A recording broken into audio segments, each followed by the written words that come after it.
C'est encore un privilège de nous tenir dans sa maison ici ce soir pour parler de sa parole. Sans plus tarder, nous allons prier pour commencer la réunion. Grâce et donnant auquel nous sommes mis sauva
combattu dans les batailles invisibles. On était ignorants, mais tu nous as préservés de la main de l'ennemi, Seigneur. Tu nous as préservés des maladies, tu nous as préservés des fléaux, tu nous as préservés des accidents. C'est pour cela que nous te louons, nous te remercions. Grâce et étonnante, Seigneur.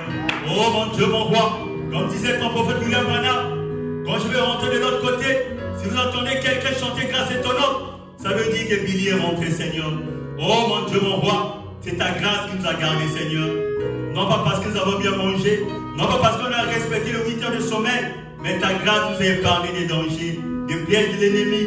L'ennemi était là, le diable était là. Seigneur, dans nos familles respectivement, le mois de décembre, c'est un mois de sacrifice. Mais tu as gardé mon frère, tu as gardé ma soeur. Comment pas te louer, comment pas t'acclamer pour tes nombreux bienfaits, Seigneur. Merci pour ton amour, Seigneur. Et Éternel des armées, le soir, Seigneur, ce soir, le poing est tombé sur moi, Seigneur, afin que de briser ta parole, Seigneur. Et quand l'homme du chemin, laissez Christ, le Saint-Esprit de Dieu, vienne parler à ton peuple, Seigneur.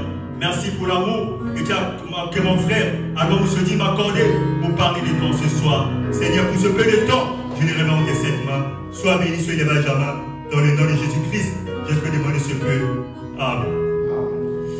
Sans plus tarder, nous allons prendre nos Bibles avec ces temps qui nous est donné. On va chercher à couvrir un peu. Prenons nos Bibles dans le livre de Josué 24. Josué 24, lisons à partir du premier verset. En haut là-bas, c'est écrit: dernière assemblée à Shichem, souvenirs nationaux, promesse du peuple. Josué assembla tous les tribus d'Israël à Shichem, et il convoqua les anciens d'Israël, ses chefs, ses juges et ses officiers. Ils se présentèrent devant Dieu. Josué dit à tout le peuple: ainsi parle l'Éternel, le Dieu d'Israël. Vos pères, Téra, père d'Abraham et père de Nacor, habitaient anciennement de l'autre côté du fleuve. Ils servaient d'autres dieux. On va sauter un peu pour gagner un peu de temps. On va prendre le verset 14. Maintenant, craignez l'Éternel et servez-le avec intégrité et fidélité. Faites disparaître le Dieu qu'ont servait vos pères de l'autre côté du fleuve, en Égypte, et servez l'Éternel. Si vous ne trouvez pas bon de servir l'Éternel, choisissez-vous aujourd'hui qui vous voulez servir. Ou le Dieu que servaient vos pères au-delà du fleuve, ou le Dieu des Amoréens dans le pays desquels vous habitez. Moi et ma maison, nous servons l'Éternel. Le peuple répondit et dit: loin de nous la pensée d'abandonner l'Éternel et de servir d'autres dieux. Car l'Éternel, notre Dieu, c'est lui qui nous a fait sortir du pays d'Égypte, de la maison des servitudes. Et de la maison des servitudes, nous et nos pères. C'est lui qui nous a opérés sous nos yeux de grands prodiges, qui nous a gardés pendant toute la route que nous avons suivie, et parmi tout le peuple au milieu duquel nous avons passé.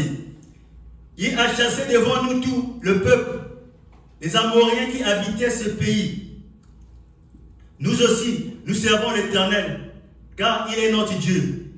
Josué dit au peuple: vous n'aurez pas la force de servir l'Éternel, car c'est un Dieu saint. C'est un Dieu jaloux. Il ne pardonnera point vos transgressions et vos péchés. Lorsque vous abandonnez l'Éternel et vous servez les dieux étrangers, il reviendra vers vous, faire du mal, et vous consommant après avoir fait du bien. Le peuple dit à Josué: non, car nous servons l'Éternel. Josué dit au peuple: vous êtes témoins contre vous-même que c'est vous qui avez choisi l'Éternel pour le servir. Il répondit: nous en sommes témoins. Ôtez les dieux étrangers qui sont au milieu de vous et tournez votre cœur vers l'Éternel, le Dieu d'Israël. Et le peuple dit à Josué: nous servons l'Éternel, notre Dieu, et nous obéissons à sa voix. Josué fit en ce jour une alliance avec le peuple et lui donna des lois, des ordonnances à Shichem. Josué écrivait ces paroles dans le livre de la loi de Dieu. Il prit une grande pierre qui dressa là sous le chêne qui était dans le lieu consacré à l'Éternel. Et Josué dit à tout le peuple: voici cette pierre servira de témoin contre vous, car elle entendit toutes les paroles que l'Éternel vous a dit. Elle servira de témoin contre vous, afin que vous ne soyez pas infidèles à votre Dieu. Amen. Amen. Que le Seigneur ajoute à bénédiction à l'écrit de sa parole. Amen. Vous pouvez vous asseoir. La petite pensée que j'ai tirée pour ce sujet, je l'ai pris dans Josué 24 à partir du verset 14. Le sujet que j'ai intitulé cette nuit, c'est craignez l'Éternel et servez-le avec intégrité et fidélité. Josué est en train de nous dire ici, nous devons servir l'Éternel avec fidélité et crédibilité, avec fidélité et intégrité. nous sommes à la fin de l'année. Généralement, la fin de l'année, pour nous les chrétiens, si nous faisons des vœux, nous prenons des engagements. Seigneur, si tu me gardes en 2023, je ferai ceci pour ta gloire. Je vais faire ceci, je vais faire ceci. Mais l'homme a toujours la nature d'oublier. Mais le lendemain, 4 jours, 5 jours, Dieu te fera la grâce de rentrer dans 2023. Te voici encore tes vœux, tes engagements. Tu vas chercher à oublier cela. Aujourd'hui, il n'est pas question de faire des résolutions, de faire des vœux, des engagements. Seigneur, je vais faire ceci, je vais faire ceci. C'est bien, mais ce soir, on doit craindre l'Éternel. On doit le servir avec intégrité et fidélité. C'était ici, dans le livre de Josué. C'était le dernier chapitre, le chapitre 24.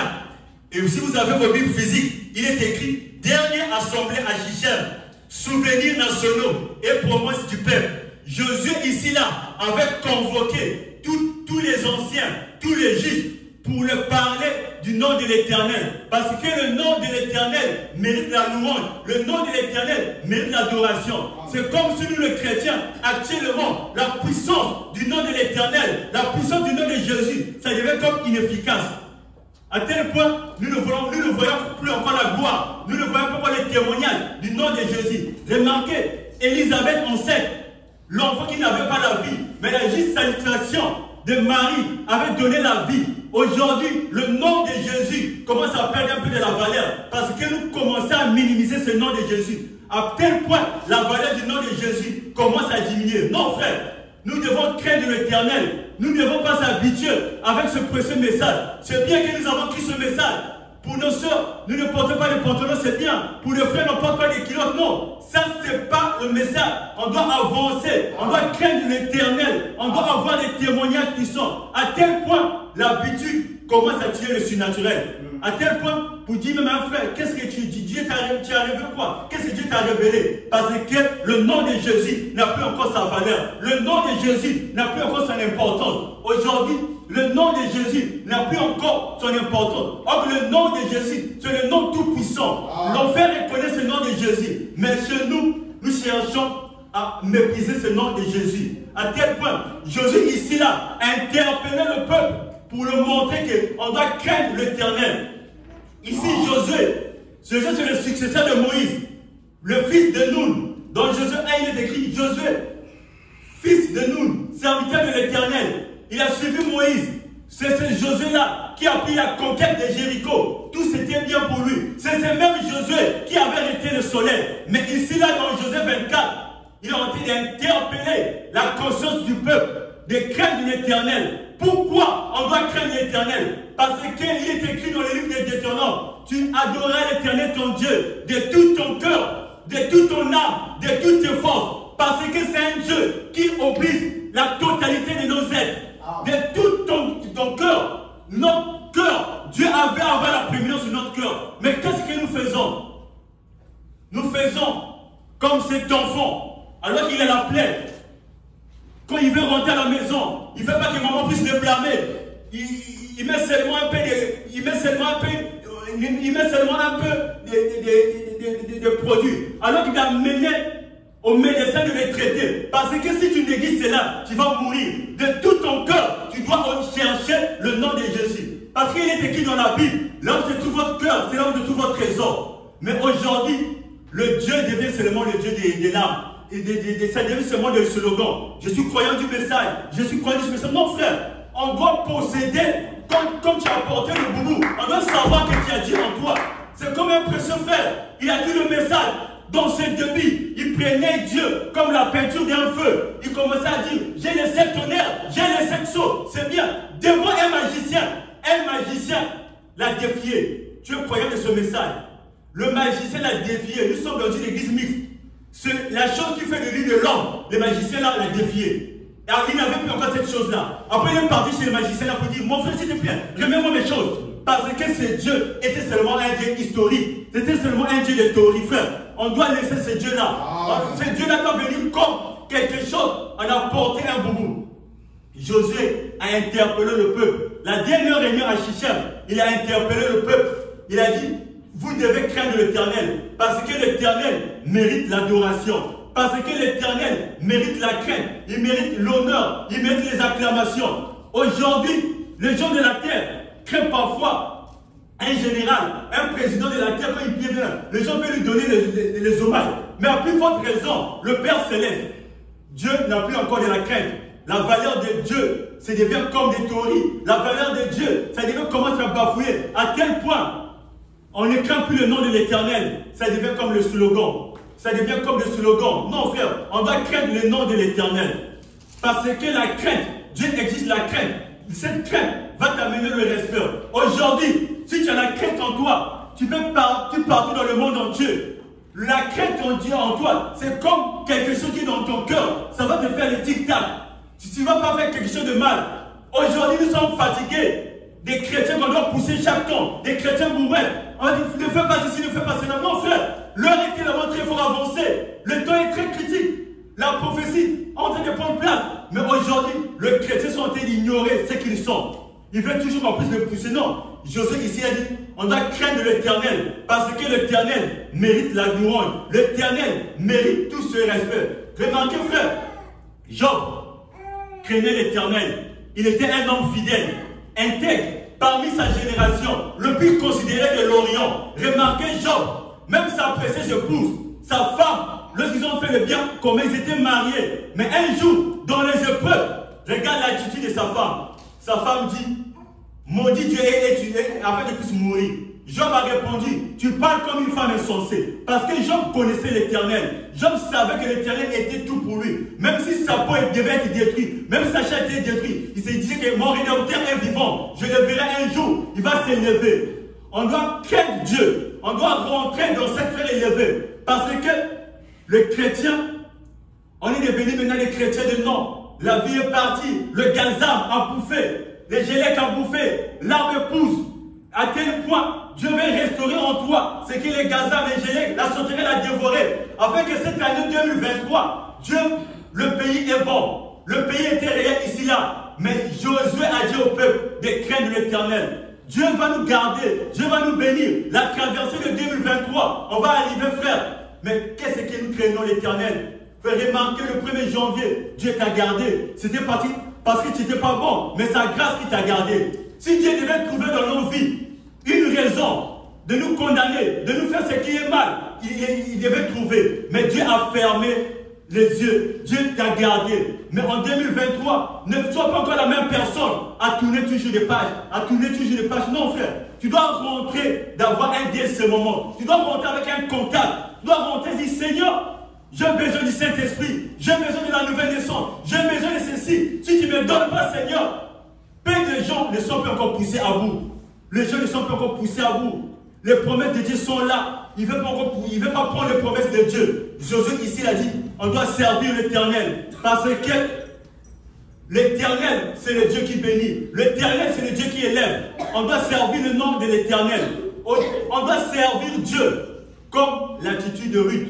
Remarquez Ruth, qu'est-ce qu'elle a fait? Elle est restée dans le champ de Boaz. Jour après jour, en train de glaner sous le champ de Boaz. Dieu a vu son attachement. Dieu a vu son travail d'amour dans le silence. Et Dieu l'a béni. Tout Boaz l'avait possédé. Mais nous les chrétiens, nous voulons seulement des bénédictions. Nous voulons que Dieu puisse nous bénir. Mais une bénédiction, son caractère est diabolique. Dieu doit d'abord te tailler. Dieu doit d'abord te tailler. Il a taillé Ruth. Et il a possédé tout Boaz. Parce que Ruth était dans le service. Ruth, c'est le pour du Seigneur. Tu dois être dans le service.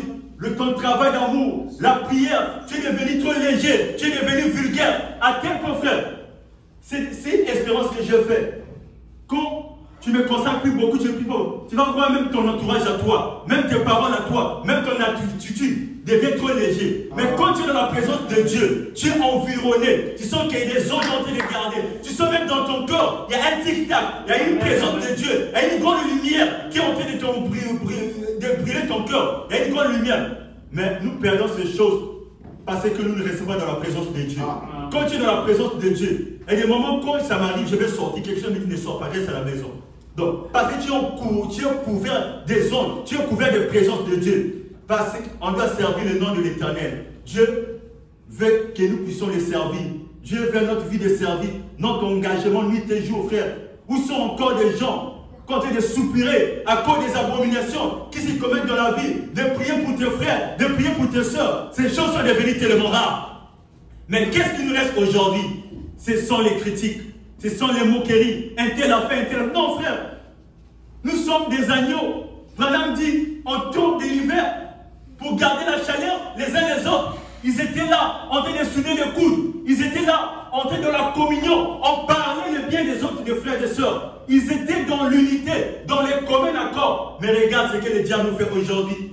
Le diable est en train de nous faire comme voyage à Malébo. Tu as écouté ce que ton frère a dit. Au lieu temps que tu devais prier pour lui, il est en train de te distraire. Non, frère.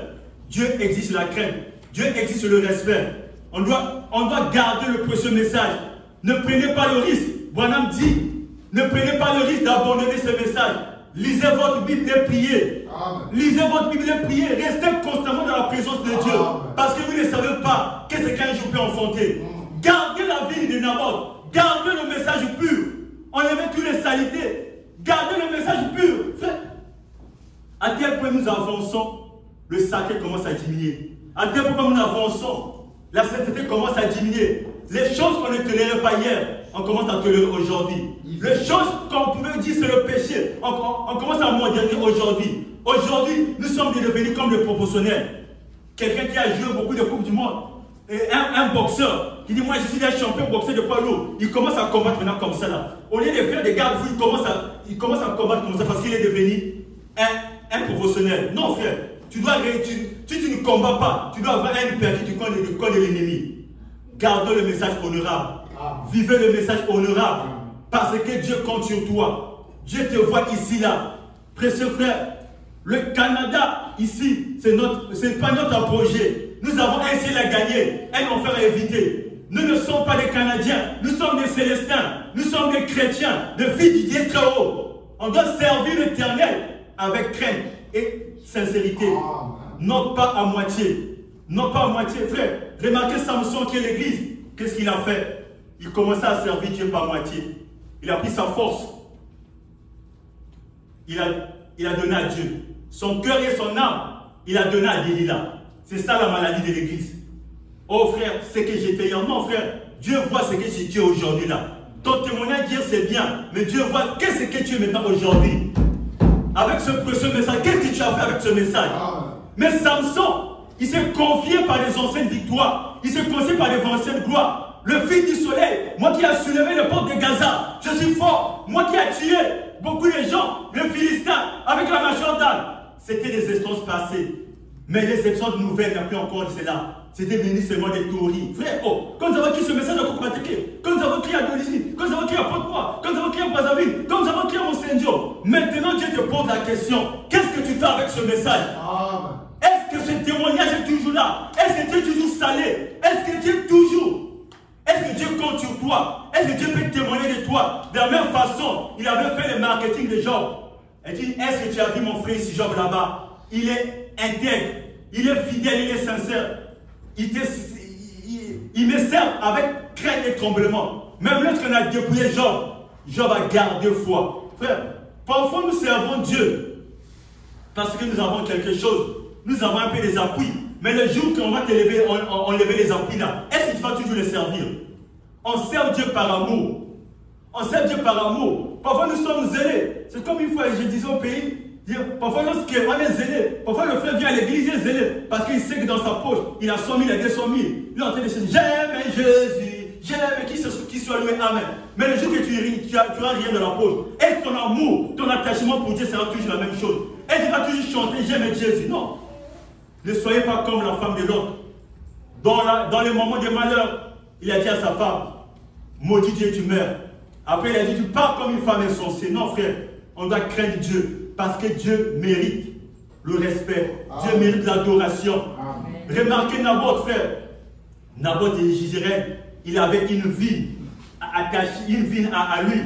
Mais le roi, Akab voulait de sa ville. On l'a persécuté pour donner la ville là. On voulait lui donner même beaucoup de dollars. Il a dit non, je ne peux pas vendre la ville. La ville qui représente le message de l'heure. Nous ne pouvons pas vendre la ville, le message de l'heure. Parce que tu as besoin de dire non, tu vas vendre le message. Non, frère. On doit garder le message honorable. Disons ce que frère Branham dit ici. Dans quelle maison me bâtirez-vous? Prêchez le 21-11 ce soir. Le 21-11 1965 au paragraphe 33. Frère Branham dit ceci. Gardez le message honorable et vivez correctement. Pas vivez à moitié, vivez correctement. Ne laissez pas des saletés venir sur lui. Nous vivons à une heure trop tardive. Maintenant, nous sommes à une heure trop tardive. Vivons-les dans la pureté. En d'autres termes, ma vie, votre vie, notre vie à tous a besoin de progresser devant Dieu. Ma vie, votre vie à nous tous a besoin de progresser devant Dieu. Aujourd'hui, on doit vivre le message honorable. On doit vivre le message à 100%. Si tu n'es pas arrivé, dis Seigneur, fais-moi grâce d'arriver. Seigneur, fais-moi grâce de la prière pour arriver. Aujourd'hui, nous voyons des légérités. La sainteté commence à diminuer parmi nous. Remarquez même nous, le prédicateur.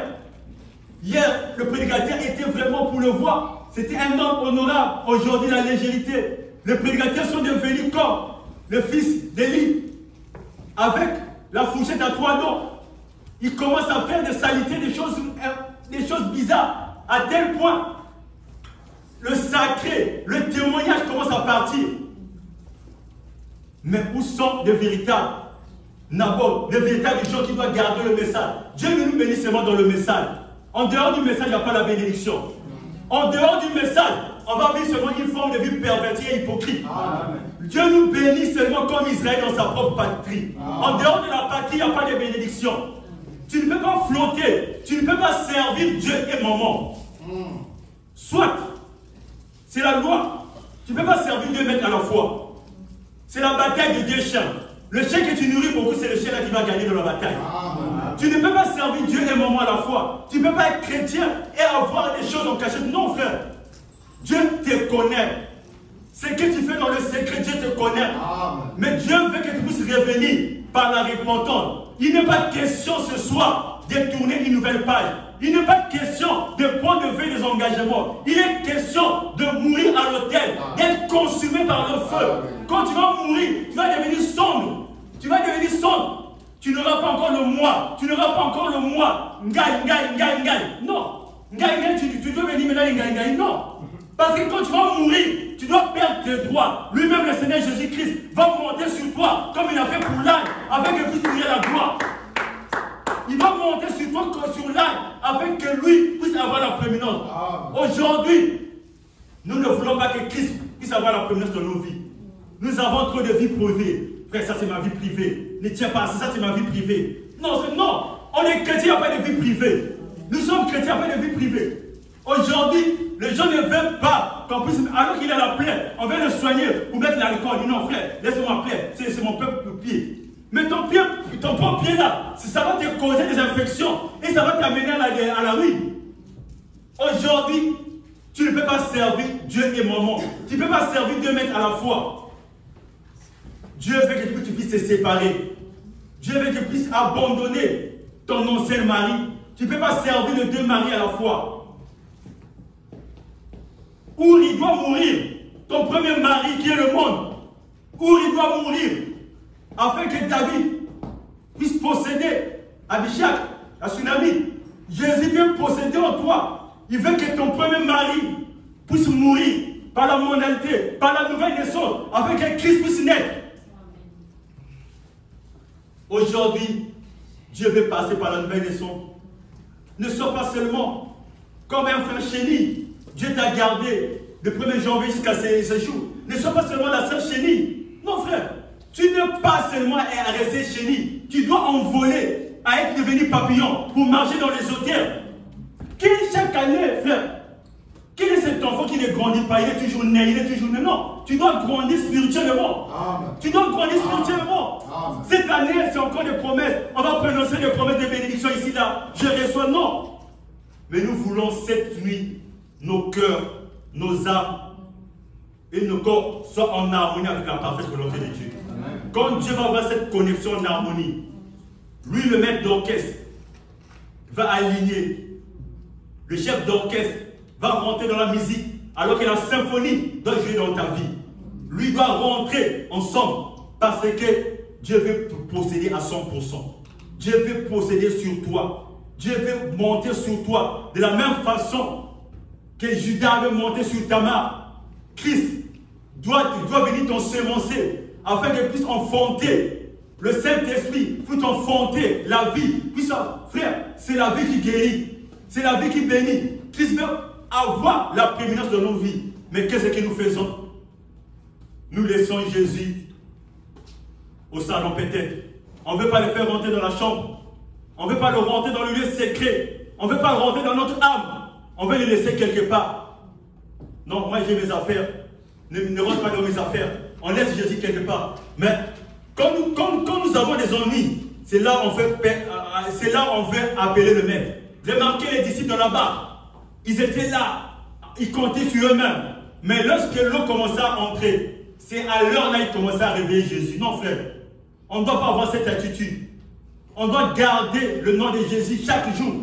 Ne soyez pas, ne pensez pas qu'on lorsque nous avons des épreuves, c'est là où tu vas voir le frère commencer à prier, commencer à gêner. Non, frère. Ça doit être quelque chose d'automatique, quelque chose de naturel en toi.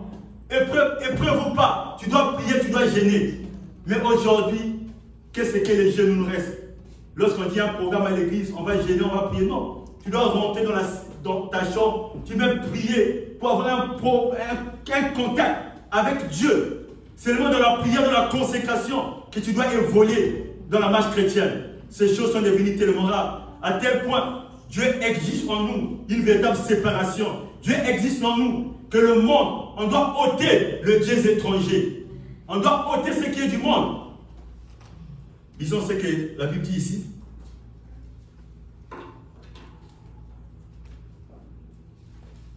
Dans le livre de 1 Jean 2, 15. La Bible dit ceci, 1 Jean 2, 15. N'aimez pas le monde, ni les choses qui sont dans le monde. Si quelqu'un aime le monde, l'amour du Père n'est pas en lui.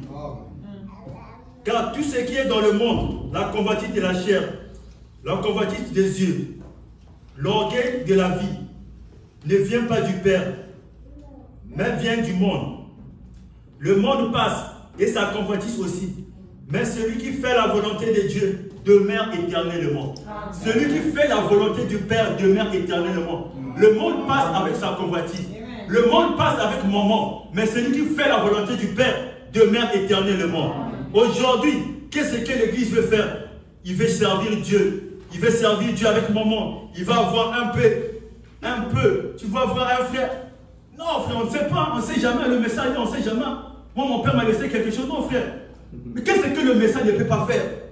À l'heure actuelle, frère, on doit avoir encore les micro quelque chose qui compte encore sur ça. Alors qu'il y a la colonne de feu dans le camp. Christ est là. La parole est là. Nous avons tout dans le camp. Nous avons le prophète. L'ainsi dit le Seigneur. Le pouvoir de l'infaillibilité. Il y a encore quelque chose. Frère, on ne sait jamais, on ne sait jamais. Donc, on veut servir Dieu avec maman. Il y a encore le melon. Ce sont les voies des traditions qui rendent la parole de Dieu inefficace. Amen. On doit sortir des traditions pentecôtistes pour tourner la véritable expiation. Christ personnifié, la parole ici. Quand tu vas reconnaître cela, Dieu efface toute ton ardoise de péché. Amen. On doit rentrer dans cette sphère élevée. On ne doit pas servir Dieu le moment. Écoutez, frère, madame dit ceci. Dans le funérail, les carnets je suis la résurrection et la vie. Prêchez les 18, 11e, 1963. Au paragraphe électrique 64. Jésus a dit, vous ne pouvez pas servir Dieu et maman. Maman, c'est le monde. On ne peut pas servir Dieu et le monde en même temps. On ne peut pas servir Dieu et le monde en même temps. Donc, soit quelqu'un va triompher, soit c'est le monde qui va triompher, soit c'est Dieu qui va triompher. C'est que tu donnes. C'est comme le déchet. Le chien que tu nourris beaucoup, c'est le chien qui va gagner dans la bataille.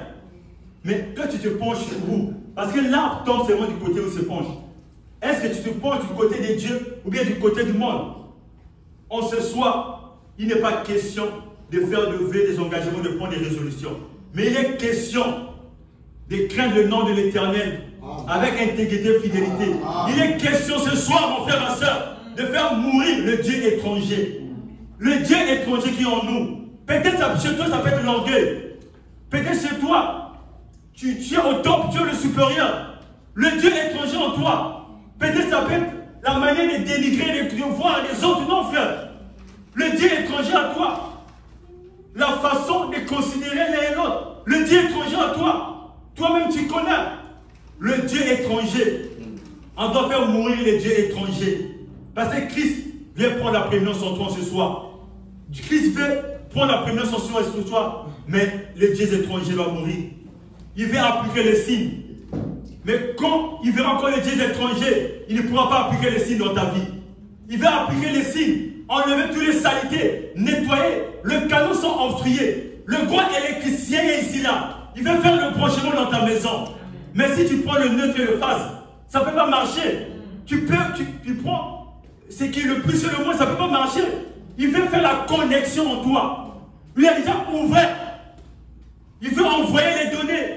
Lui, il a déjà activé son Bluetooth. Il a déjà activé son charrette. Mais c'est toi qui ne veux pas ouvrir. Tu ne veux pas ouvrir ton cœur. Il est en train de frapper. Il est à la porte. Mais en toi, il y a la clé à l'intérieur de toi. Il est question de toi d'ouvrir. Il veut souper avec toi. Il veut manger avec toi. Il veut donner ce que tu as besoin. Mais il est question de toi, tu dois ouvrir à l'intérieur. Ôtez les dieux étrangers, frère. Ôtez les dieux étrangers. C'est vrai que nous attendons l'enlèvement, gloire à Dieu. Mais on ne sait pas qu'est-ce que nous réserve janvier 2023. Branham dit, je ne vais pas quitter le monde comme un porteur, comme un lâche. Je veux que quand Christ veut venir, je sois gagnant, je sois courageux. Ne nous habituons pas avec ce message. Ne nous habituons pas avec ce message. Dieu veut appliquer les signes. Dieu veut que nous puissions les craindre. Dieu veut que nous puissions les servir. Non pas à moitié. Non pas faire comme l'autre. L'autre a essayé quand même de sortir aussi. Il a marché. Mais il n'a pas fait l'obéissance totale. L'obéissance totale vous donne l'accès aux signes. Quand vous obéissez totalement la parole de Dieu, il amène les signes sur vous. Remarquez Rahab la prostituée. Bien qu'elle était prostituée, mais elle a obéi au messager. Dieu l'a épargné toute sa vie. Au moment de l'épreuve, aucune pierre n'était tombée. Cela montrait la protection d'un Dieu vivant vis-à-vis d'un chrétien réel. Est-ce que nous obéissons au messager? Est-ce que nous obéissons à la parole? Oh bien-aimé, Dieu nous a gardés pendant toute l'année. Dans les batailles, dans les combats. La grâce étonnante était là. Ce ne sont pas nos œuvres, ce ne sont pas nos mérites, frères. C'est vrai que nous avons failli d'une façon ou d'une autre. Mais ce soir, on doit regarder au serpent de Rhin. On doit regarder au calvaire. Seigneur, j'ai mal agi. Seigneur, c'est vrai que j'ai fait mal agi. Mais lève tes yeux vers le serpent de Rhin. Lève tes yeux vers Christ. Lui qui est le tout en tout. La puissance du nom de Jésus est là dans le confrère. Lèvons nos yeux vers Christ, l'étoile polaire. Ne tournons pas encore en 2023 sous la montagne de Séhir, comme Israël. Le chemin qui était pour quelques jours. Mais à cause des critiques, ils ont tourné sur la montagne de Séhir. Frère, ils ont fait 40 ans. 2023 va rentrer, frère. Mais quelle sera notre attitude? Est-ce qu'on va encore tourner sur les mêmes choses, sur la montagne de Séhir? Non. L'apôtre Paul dit, nous, on devait être des maîtres. Mais on est devenus comme des enfants. On veut encore rester comme des enfants. Non. Dieu veut te confier des responsabilités. Dieu veut te faire devenir un fils adopté. Ta signature sur le chèque devient valable. Le Père veut te confier des responsabilités, mais tu ne veux pas laisser là. Regardez au calvaire, que Dieu vous bénisse. Amen.